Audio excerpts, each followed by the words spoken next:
Monsieur Baudet, bonjour, merci de nous recevoir pour cette interview. Alors la période correspond avec les résultats, et notamment les résultats de la MGEN. Alors quels sont-ils pour l'année 2013 ?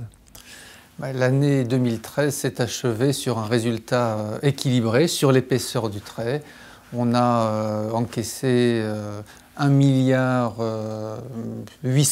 d'euros de cotisations, un peu plus de 2 milliards de chiffre d'affaires si on ajoute notre activité sanitaire et médico-sociale, et le résultat est tout juste excédentaire, 8 500 000 euros. L'an passé, vous aviez un résultat, je crois, qui approchait les 20 millions d'euros.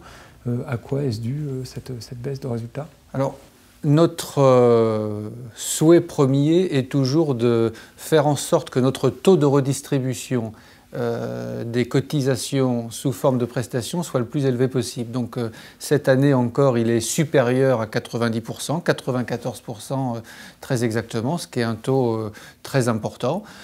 S'il avait été un peu inférieur, on ne s'en serait pas plus mal porté. On a observé une augmentation des remboursements plus importante que l'augmentation des cotisations, en hospitalisation notamment.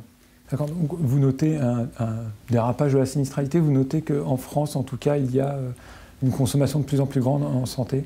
Ce n'est pas un véritable dérapage, on a été un peu surpris sur le poste hospitalisation. Ce qu'on constate, c'est qu'effectivement, année après année, on transfère vers les complémentaires des pans de remboursement de plus en plus importants. Et donc nous devons veiller, j'allais dire, à ajuster nos cotisations parce que le pouvoir d'achat, la capacité contributive de nos adhérents, des fonctionnaires pour la plupart, est limitée, elle est contrainte. Je rappelle le gel du traitement des salaires des fonctionnaires depuis 2010. Justement, vous parlez du gel de traitement des fonctionnaires, donc c'est la population principale de vos adhérents. Comment justement vous pouvez compenser, essayer de rectifier ce principe, vous qui êtes si dépendant finalement du traitement de vos adhérents ? La stratégie première, enfin l'ambition première, c'est d'essayer de peser, j'allais dire, sur les coûts de santé.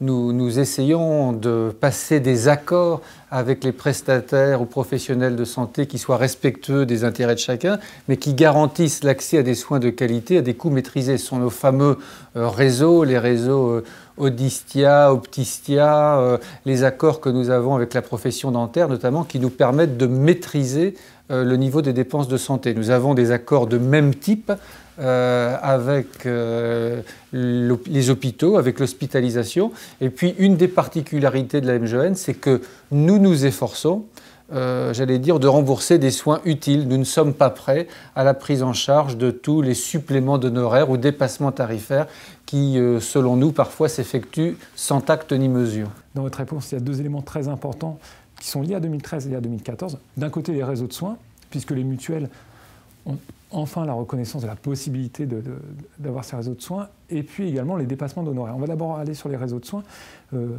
Est-ce que c'est une véritable avancée pour vous et qu'est-ce que ça va changer dans les prochaines années, cette possibilité pour les mutuelles d'avoir accès à des réseaux de soins ? Alors, du point de vue de la MGEN, je ne parlerai pas de véritable avancée, mais de possibilité de continuer à mettre en œuvre ce que nous avons déployé depuis le début des années 90, puisque c'est dans les années 90 qu'avec la profession dentaire, nous avions bâti un premier accord. Non, ce qui est fondamental et ce qu'il faut comprendre, c'est que dans notre pays, on ne peut plus se soigner si on n'a pas de mutuelle, si on n'a pas de complémentaire.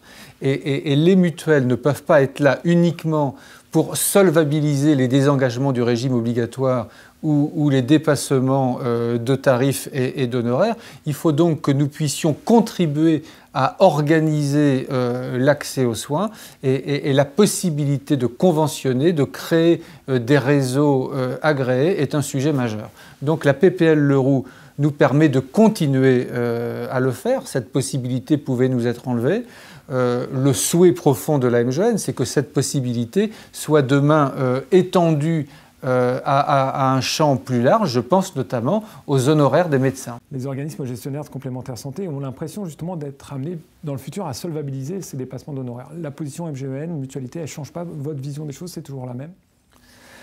Je dirais que nos adhérents sont les patients des médecins. Et les cotisations que nous appelons auprès de nos adhérents, comme les honoraires des médecins, atteignent leurs limites. Donc il faut trouver des accords qui soient respectueux de l'intérêt et de l'économie de chacun.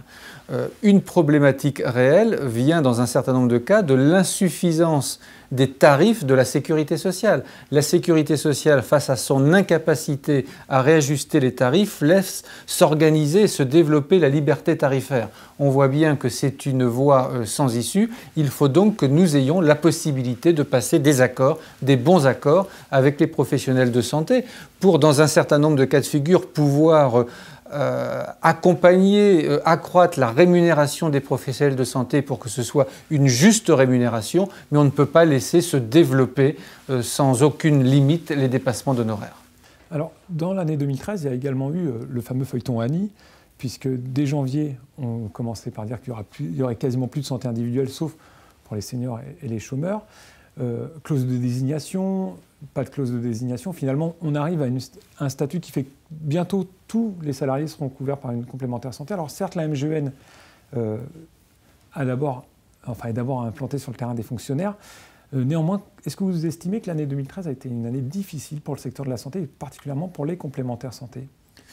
Ma position n'a pas varié, elle n'a pas toujours été comprise. Je ne pense pas que l'ANI soit un progrès.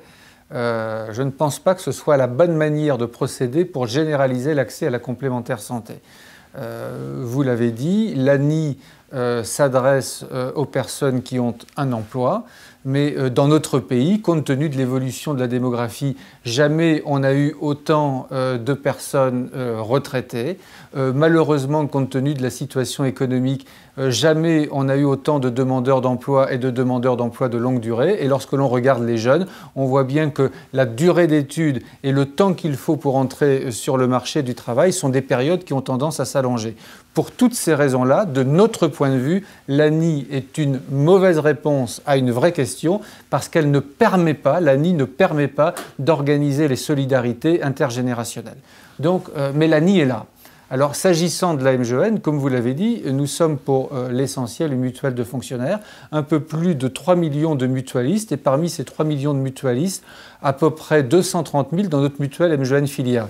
Pour le reste, ce sont pour l'essentiel des fonctionnaires et leurs familles. Donc le sujet est moins prégnant pour la MGEN que pour l'ensemble des acteurs du champ interprofessionnel. Néanmoins, nous devons, j'allais dire, stratégiquement nous y préparer. Et dans le cadre d'Istia, nous sommes en train de préparer une structure que nous appelons Istia Collective, qui nous permettra, le cas échéant, de pouvoir nous aussi nous adapter à l'évolution de ce qu'il convient maintenant d'appeler le marché de la complémentaire santé. Justement, alors l'adaptation, c'est la diversification, donc c'est aller un peu sur le marché des collectifs, mais vous pouvez pousser d'autres feux sur la diversification, par exemple avec la Maïf, ou essayer de trouver des relais de croissance différents. Vous qui avez, on a bien compris, 10% du portefeuille qui va être impacté tout de suite, mais avec toujours cette question sur à quelle sauce vont être mangés les fonctionnaires. Il est tout à fait possible qu'un jour le marché des fonctionnaires soit ouvert à tout le monde. Alors, je ne sais pas si nous dénotons dans le paysage, mais la course à la taille, la course au chiffre d'affaires n'est pas la priorité du groupe MGEN. Monsieur Baudet, est-ce que ce n'est pas plus facile quand on a 2 milliards d'euros de chiffre d'affaires ? C'est probablement facile parce que nous protégeons, plus facile parce que nous protégeons 3 700 000 personnes au total, mais justement parce que nous avons déjà cette surface, notre préoccupation première, c'est de satisfaire cette population protégée dans une logique professionnelle. Nous sommes une mutuelle socio-professionnelle et nous entendons le rester. C'est notre première priorité, répondre aux besoins et aux attentes de cette population en santé, en prévoyance. Et puis effectivement, un des sujets est de pouvoir accompagner ses adhérents sur des besoins nouveaux, sur des risques sociaux nouveaux. Je pense par exemple à la dépendance, qui est un sujet qui est devant nous. Donc c'est ça la priorité du groupe MGEN. Néanmoins, il n'en reste pas moins vrai que stratégiquement, nous voulons être en capacité de pouvoir apporter une réponse à tous les Français qui souhaiteraient rejoindre le groupe MGEN. C'est la raison pour laquelle on avait créé MGEN Filia, 230 000 personnes protégées. C'est la raison pour laquelle nous allons créer avec les mutuelles d'Istia, Istia Collectif, pour avoir aussi des réponses sur le champ du collectif. Mais encore une fois, la priorité du groupe MGEN, c'est de bien faire son travail, de répondre aux besoins et aux attentes de ses adhérents sur son champ socio-professionnel.